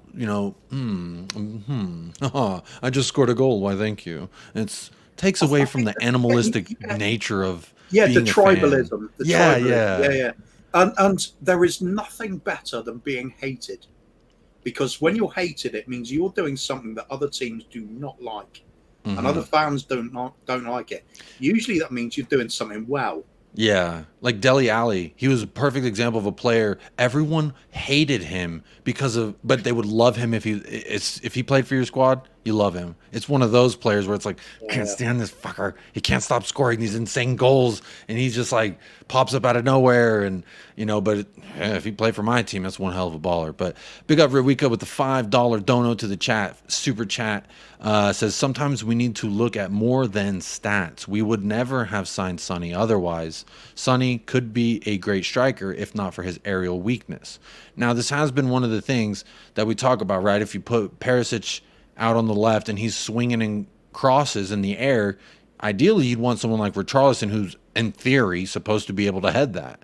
But at this juncture, if he's not able to do that, Sonny would just get it on a half volley. Why not? Put it on boom, get a little Zlatan, hit it off your chest, pow, knock it in top bends. I don't know. I'm just dreaming a little bit about Sonny's a better footballer than Richarlison. That's what it comes down to. Better finisher. And when you want a lethal like a fox in the box type, I know that's not how we're operating that position, but when we're in the forward areas and we're looking for in those little holes and stuff, I think Sonny's more fluid in his movements, not as rigid and stuck in, but that does lead you to be less strengthful in the box, which you could argue that could be an asset for Richie.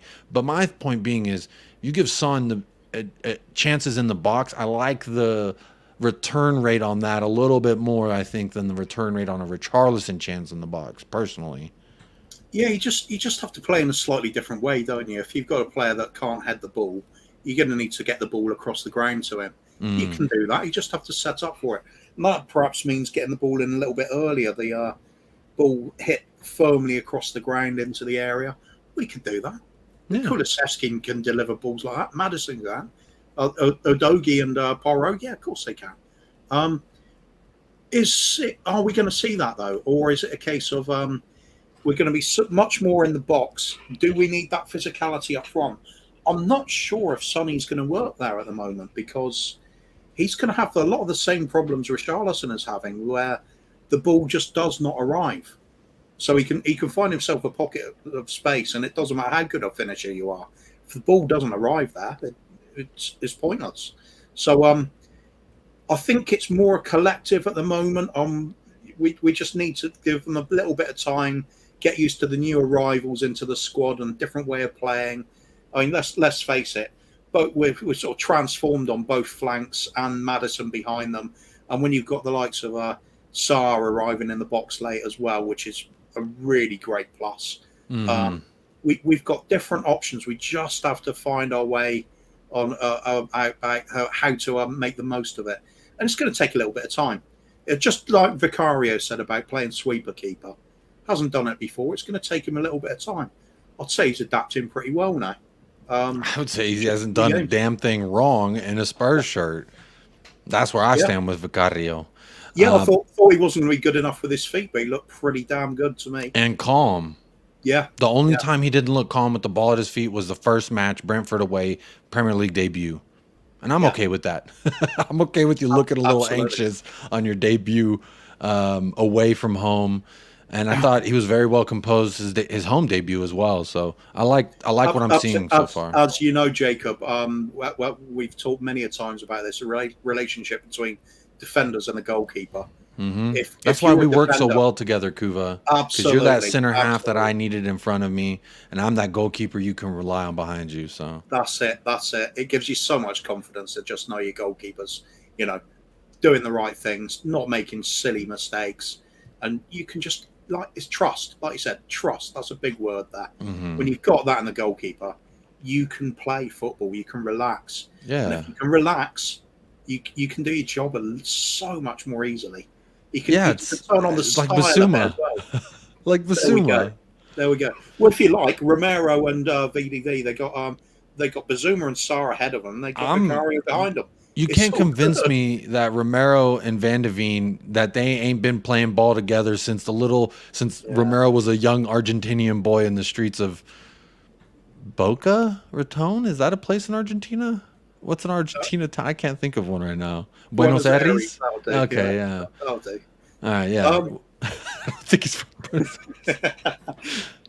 Boca Juniors. Yeah, it's that place though. I don't know. I haven't. I've never looked that up actually.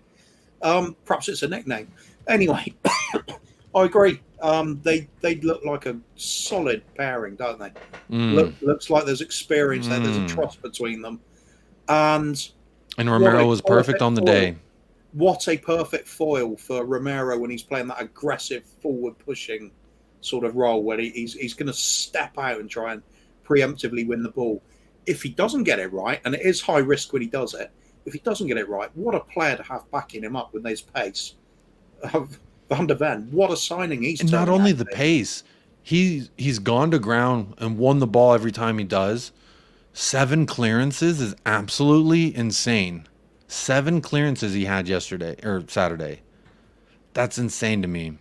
Big up Ridwika for the super chat. Zedai's got a question. Also, Hollywood Hotspur and shout out Lazy 8. Nick said the same thing. They remember reading that Neymar had asked him to remove his likeness from his bag. So that's right. I read something about that. You know what? That's all right. That's okay. Zedai's got a question. Says, why is the manager allowed all the time in the world, but the players aren't allowed 3 games? Odd. He was allowed 3 games. I would say I allowed 3 matches until I said it's not enough. But the thing with the manager is, how quick did people turn on Jose? They didn't give him time at all. How quick did people turn on Nuno? Shit, he won manager of the month. They were still saying sack his ass. And we get Conte in, and I would say no one turned on him when he got us top 4. But as soon as we were churning out 1-0s and 0-1s, then they started. All right, and rightfully so. You're allowed to be manager out whenever you want to be, whether I agree with it or not. But my thing is, we're turning a new leaf where we're trying to build something new and go again. So I think in that sense, you have to give a manager time. No one can build a house in a night. You know, the cliche ass saying, Rome wasn't built in a day, skeet, skeet. But it's, for me, just like, I'm allowing him 3 matches, and I extended it to 4 because I was like, you know what, if we're playing Fulham away, throw him out there. Let's see if he can do something, because he does need that confidence. But at the same time, like, I don't care more about Richarlison's confidence than I care more about the firing ability of our front 3. So that's where I land with absolutely. It. And if you're good enough and you've got the right character anyway, then if you do get dropped from the team, you fight your way back into it. There's exactly the mindset. If you have the right mindset, it's like, okay, you're gonna tell me that I'm not good enough. Well, next time you get that opportunity, I'm eating it up. And I thought we saw signs that Richarlison can do that last year. Notice whenever he did come on as a sub, he was somewhat impactful under Antonio Conte. Champions League came on as a sub, banged the brace. Like, he shows that he has that mindset. So let's see it. Let's put him under that duress again, is my opinion. And I haven't closed the door on him. Yeah. At the moment, if we do end up playing, say, Sonny through the middle, suppose we had 2-0 up, 20 minutes to go or something, nothing wrong with dragging Sonny off, but on Richarlison for the rest. At the very least, he's going to do what the manager wants at that point, which will be chase down defenders like a rabid dog and make life very difficult for them, so you hang on to what you've got. If he can grab a goal or 2 out of doing that as well, fantastic. He's done a great job for the team, got himself a bit of confidence, and the manager a bit of belief in him again. So it's not a bad thing to get dropped sometimes. It's very much just a case, though, of the manager's going to know what he wants, and he's going to know when a player needs to come off. He was quite right. He had to drag Richarlison off. against Bournemouth. It lost it. It completely lost Bro got taken out by the ball. Yeah. I'm sorry. I'm sorry. Even that I could understand. Perhaps it was just like, too eager to do something and took his eye off it. But then afterwards, that he's trying to pass literally through a player that he must have been able to see. And he just thought, that's it. He's gone completely shot. No confidence, doesn't believe what he's doing all of a sudden. Hope he recovers from it, because it's terrible when any of your players are getting into that sort of lack of form. Yeah, and like on a human level, I don't like to like you said, you just kind of hug your head in shame. Like at first, in the moment when I saw it, it hurt me like on a personal level, like human to human. Like, damn, man, you're getting your chances and you just got taken out by the ball, bro. Normally it's a guy tickling your neck and then you fall over, but this time it was the ball. El pelota, the thing you've been asking for, the thing you crave. You say, dame más pelota, and you get the fucking ball. And what did you do with it? You fell over it. To me, I mean, if you see these videos come out and they're like, Project Mbappe, I'm training my son. I ain't see them kids falling over the fucking ball, and the ball's half their size. And it's like, you're a professional. He's in his own head. He's not playing like a footballer. He's playing like he's thinking, and like, again, I say as a goalkeeper, the worst thing you can do is overthink things. And now I'm not talking like as a striker. I can only tell you like what I think, but like in the position that I played, I always played best when I wasn't thinking and just playing and reacting and letting it happen, and like my body take me to where I, not, all right, 2 paces right. Okay, I'm going left. They're on the right, so maybe they're gonna shoot a top right or top. I gotta be ready. You're thinking, you're questioning, and like you're thinking of all outcomes and possibilities when you receive that ball in the mid is how I'm assuming, and to have that be the result of all them thoughts is alarming, and it worries me on a level of like, Jesus, we just really need this guy to like get it together. Like as a person, I feel bad watching him do this, and not to mention, he's getting the piss taken. I imagine if an Arsenal striker, Gabriel Jesus, had 1 Premier League goal in 20-30 matches, we'd be laughing our asses off. And, well, he already gets labelled a failure when, he scores what?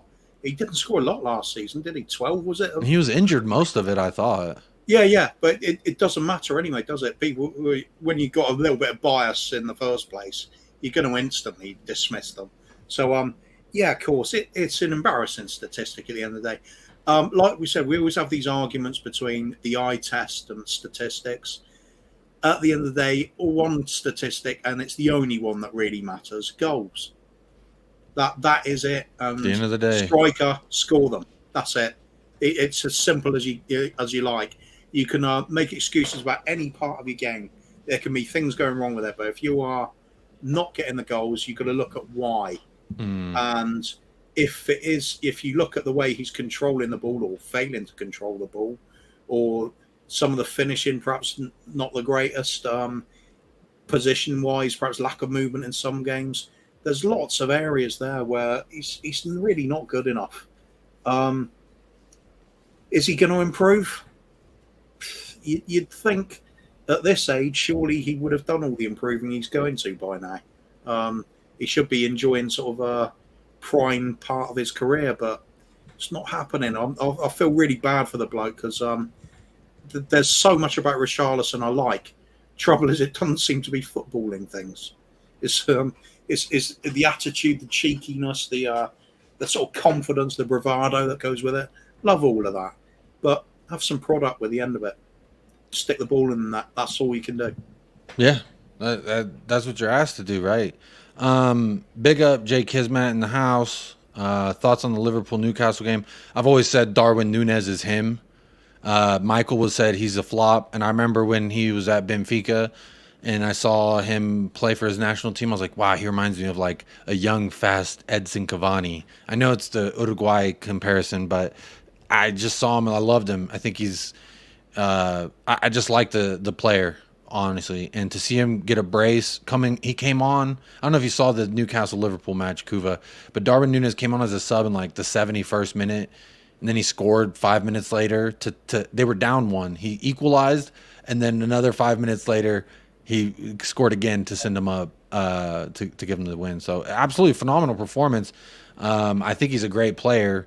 I was hoping for the draw though, selfishly. Really was hoping. Yeah, I was like, great, y'all 1-1, get out of there. I honestly thought Newcastle were going to sneak the win on that game, but yeah, because they're at home. Sven Botman this actually is why they pay big money for goal scorers, because when they come in and do that kind of thing. Yeah, but Sven Botman, a guy who was. No, Nunez, I was going to mention one of his goals. I don't remember if it was the first or the second one, but the ball got passed. And Sven Botman, if you remember, I wanted him a lot before he went to Newcastle. He goes to Newcastle, has a fabulous year, regarded as arguably defender of the year. I think he might have even won that in the Premier League. Absolutely phenomenal. But I think the first goal or the second goal, it hits him in the back of the head, and then he heel kicks it, and it goes straight into the path of Nunez. It was just like, here you go, Darwin. Go finish that. And he did. And, it was an entertaining match. I love matches like that. Personally, I don't watch as much Newcastle anymore because they don't have El Matador, Mr. Alain Saint-Maximin. I loved watching that man play. I mean, I know he was a little silly sometimes, but, man, I love an unpredictable player. When you don't know what the hell he's going to do and you feel like he can do anything, you got something special there. Drula, yeah, Lukaku's on his way to Roma. Saw that.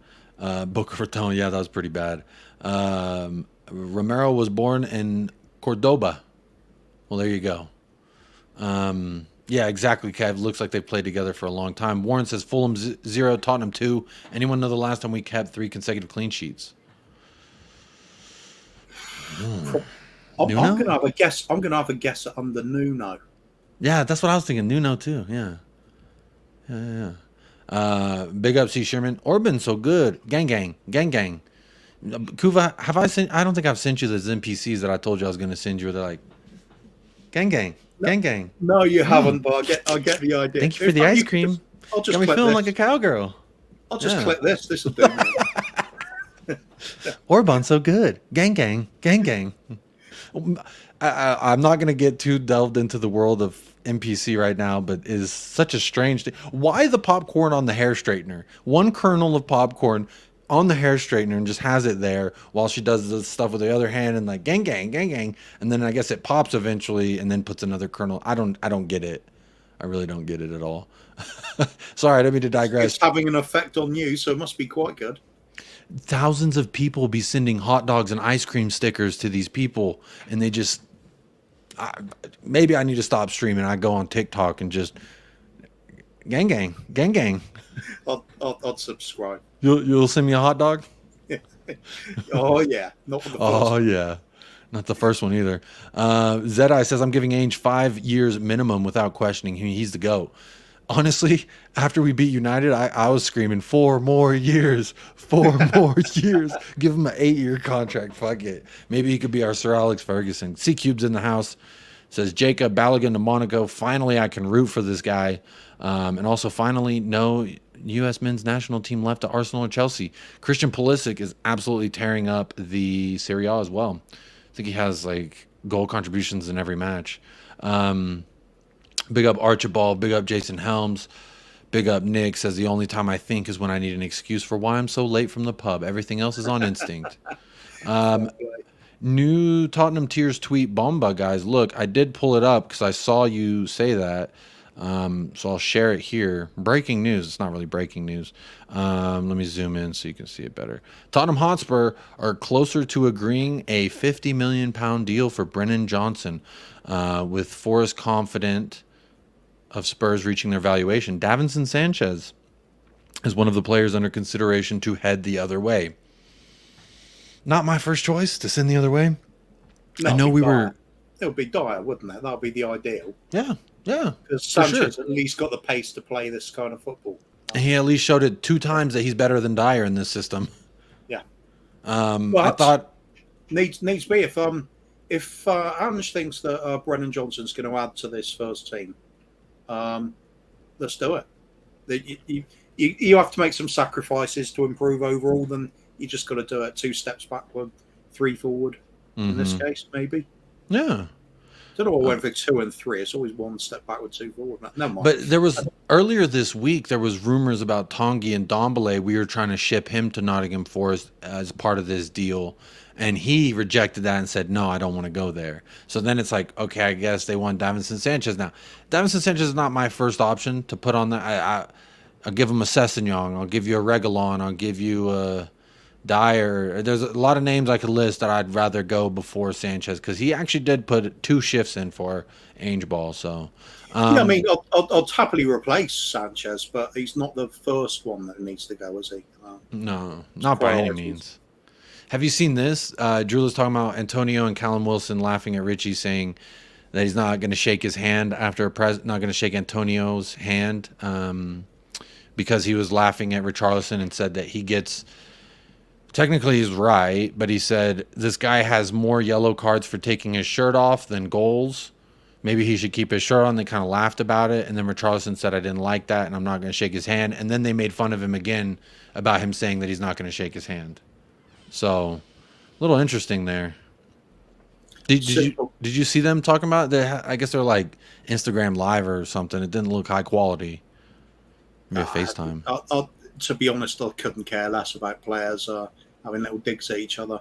Best thing Richarlison can do, bag a brace against West Ham and Newcastle and win the games.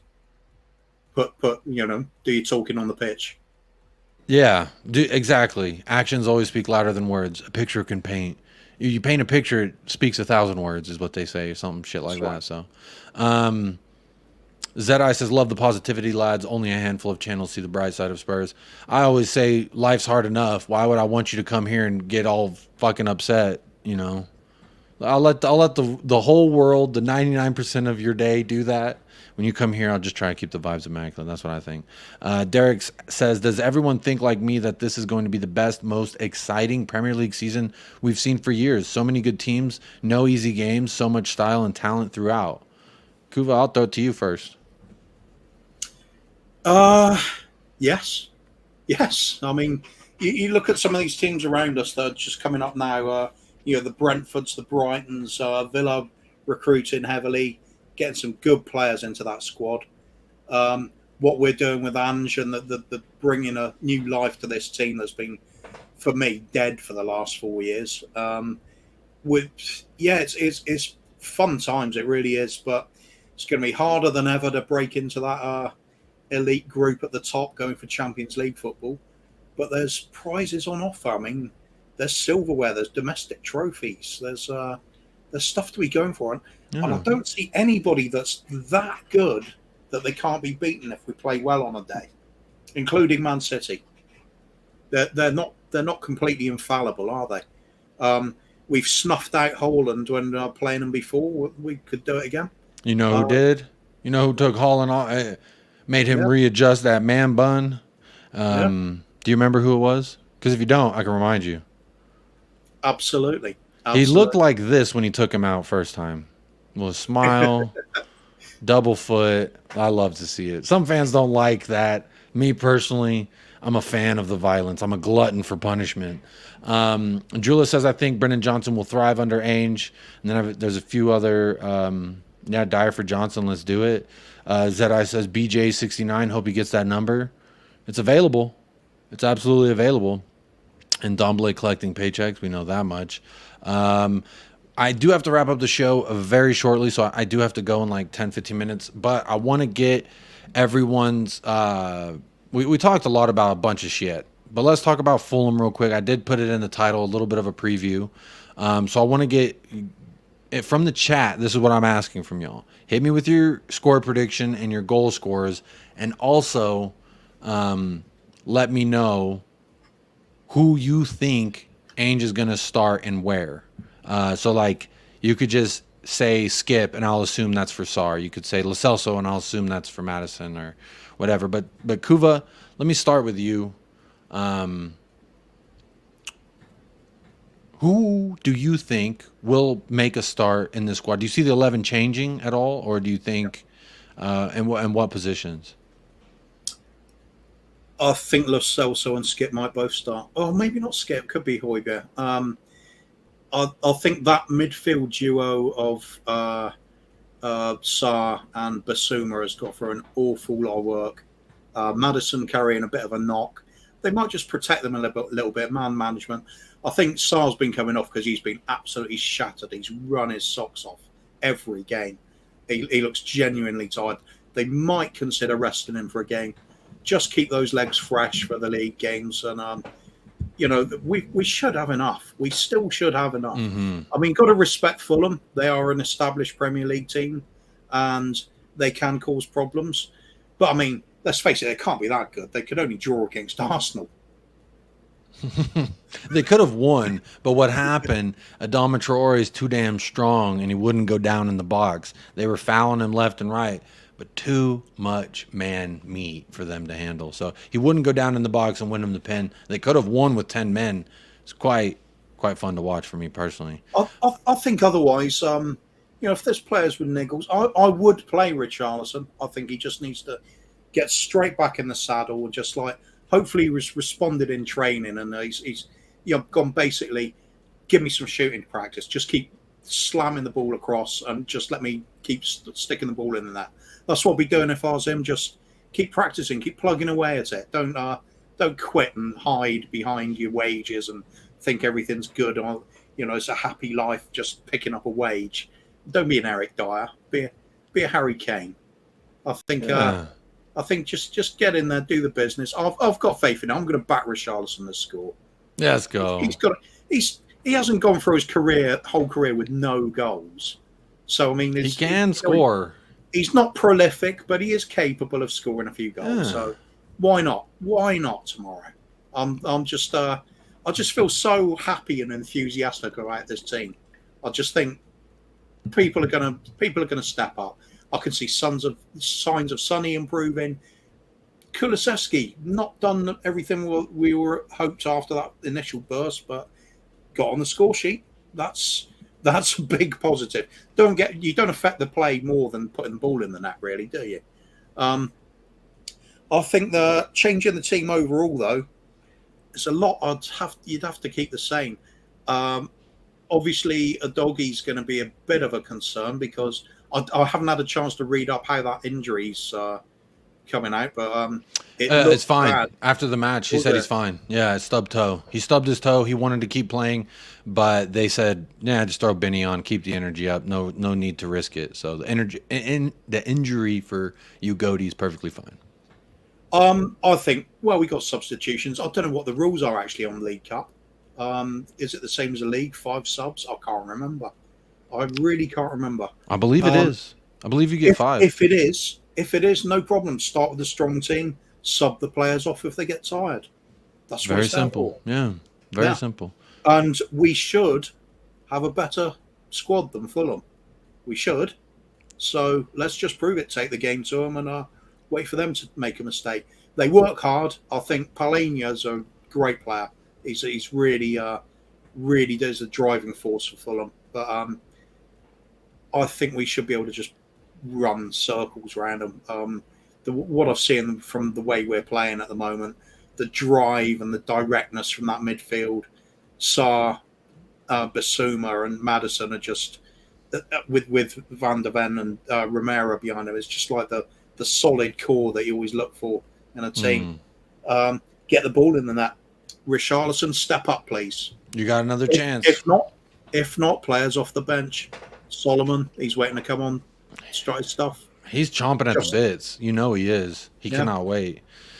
And you know what? In the little bit that we saw him, I think, versus United, I thought it was nice little handiwork he did with the ball. Nice little player we got there. Let's see. I'll run through some of the chat, and then I will give... Wait, did you give your final score? I think... You only said Richarlison is I think we're just going to nick it 2-0. 2-0. Richie gets 1 or 2? One for Richie, one for Sonny as well. Come on. Okay, there we go. Let's get in there. Then we're at a point where all the forwards have scored. I like that. That's a nice prediction there. Let's see what the chat's saying. Zedai says Lo Celso and Richarlison 2-0 win. Big up Zedai. Craig the Gecko Man 2-0. Ugodi and Son scoring. I like that. A little left-sided prowess. Will be interesting to see if they do start Adama Traore and Ugodi starts versus Adama Traore. Little girth on girth action there. Might be fun to watch. Tom Martin says 5-2, Lo Celso, Solomon, Richie with a brace, and Van de Veen. Goal galore, and I love it, Tom. Long may it continue. And I think we're going to see a lot of those kind of results. I think I might have gone for that if we're at home because I always get delusional then.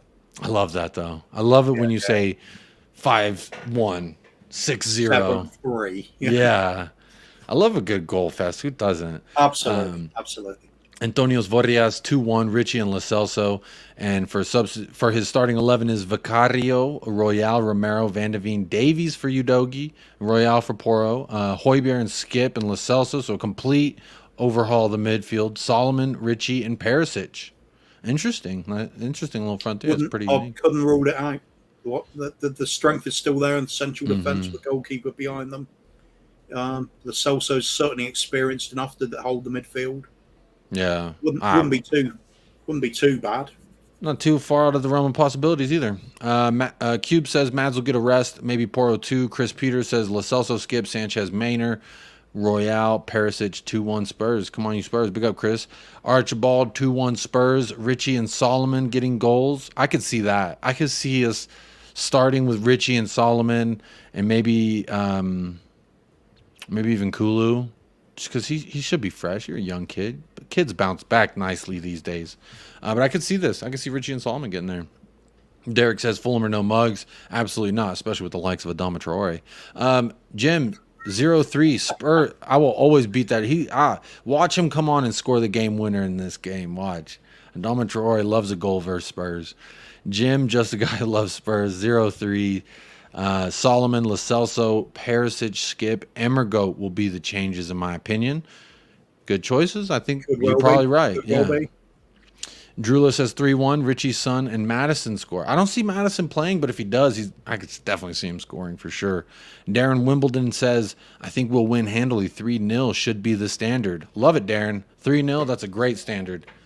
Big up. I haven't seen that name or profile photo here, so big up. Thanks for being here. Derek Smith, for me, Davies for Udogi, excuse me, Lo Celso and Skip, front three of Perisic, Richarlison, and Solomon. We're seeing a lot of Perisic, Richarlison, and Solomon, and I think that's where I'm lending as well. And he says Royale. We also have 5 subs. Jim, goal scorers, Richie 2, Solomon 1 for that 3-0 victory. And let's see, do we got any more score predictions? I don't have any more starred, but here's one. Fulham 0-3, Spurs, Richie 2, Son 1. So we're seeing a lot of Richie scoring. I think people feel like this may be the chance. I missed this. Ryman Son, Sonaldo Hattie. I love that.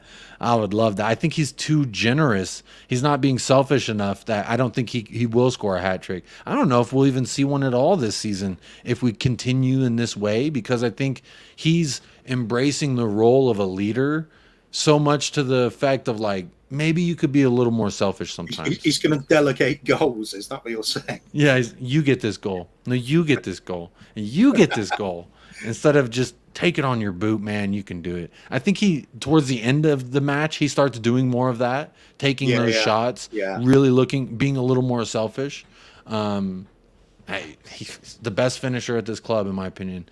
It's probably a debate now with Madison, but as far as anyone in that box, when they have the ball, who do you feel most confident scoring? For me, it's Son. With who we got at the moment, definitely. I mean, the main man's gone, but who? The other main man's still here.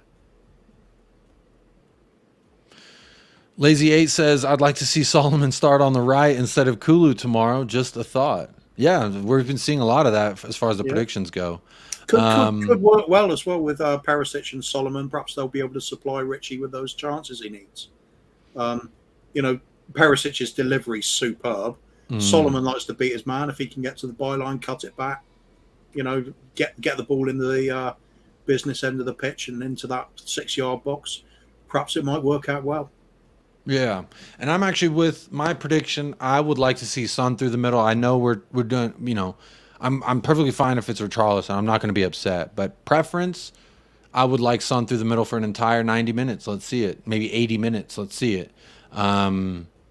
Let's see how selfish he can be. And then I would like to see people talk to me about his pace and finishing, and he's lost this and that and the other. The ongoing myth that I feel has already been busted. Wide open. Well, I don't know. It's natural to lose a tiny bit of pace, but I mean, he's still quick, isn't he, Sonny? I have two videos on my phone, Kuva, I can send you from the first 20 minutes versus Bournemouth, where everyone's saying Son looked like he lost his pace, and then I showed two videos. Maybe you think differently. Let me know if you need me to send you those videos. A 30-year-old is generally loses their pace a little bit. A little bit, yeah. You're 24, right. 23, yeah, you're right about that. I just think, it's all about getting a comfortable lead, really. That's what we want. Go into the last half an hour 2-0 up or something. You can take a little bit of a luxury with replacing a few players, keep them fresh. But let's set out to win it. Let's make sure we're playing for Ange Postecoglou now. Trophies matter. Do you hear that? Results matter. Yeah. Every result matters, mate. I love that line. Yeah. What a go. For me, my goal scoring prediction, I'm going to say 4-1. No, 4-2. No, I'm flipping and I'm flopping. 3-0 victory. We're keeping another clean sheet. This back line, don't matter if Davies is out there. Davies, no problem. I think there will be quite a bit of changes to the 11, but I'm going to go on a record saying 3-0 tomorrow for Tottenham Hotspur at Craven Cottage. We're going to put that work on them. We're going to keep the clean sheet. Richarlison with 1, Sonny with 1, and I'm going to go with Højbjerg with 1.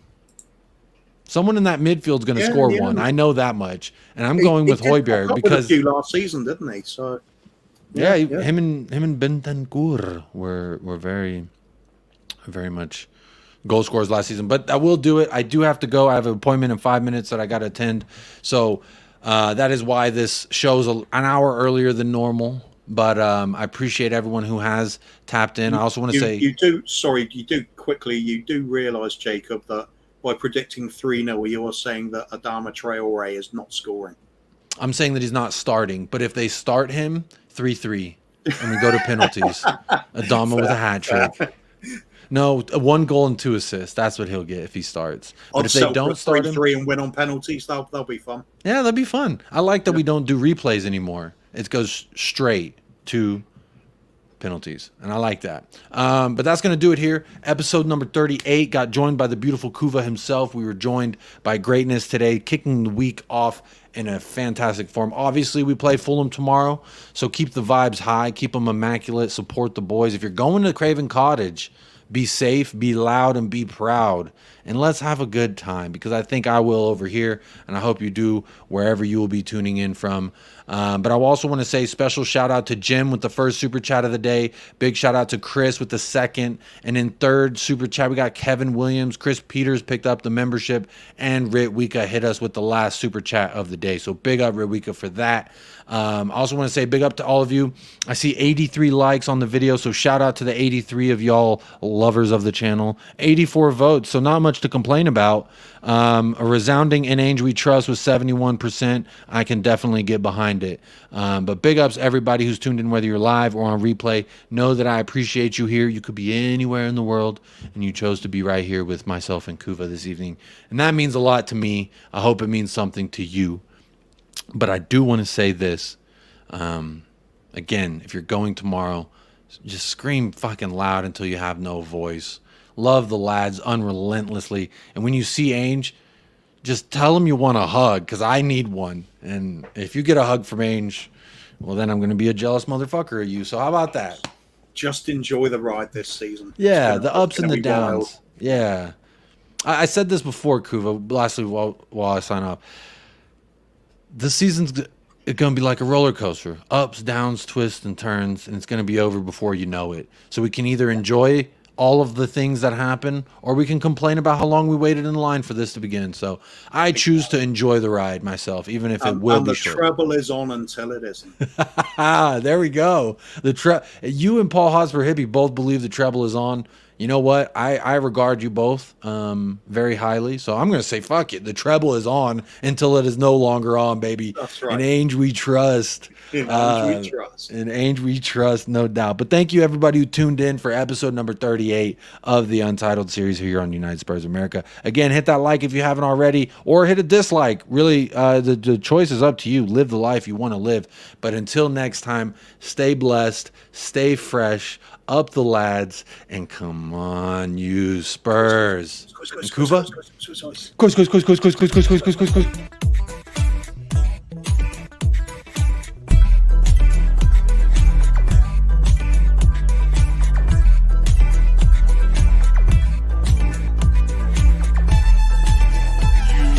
United Spurs of America, with your hosts, Michael and Jacob.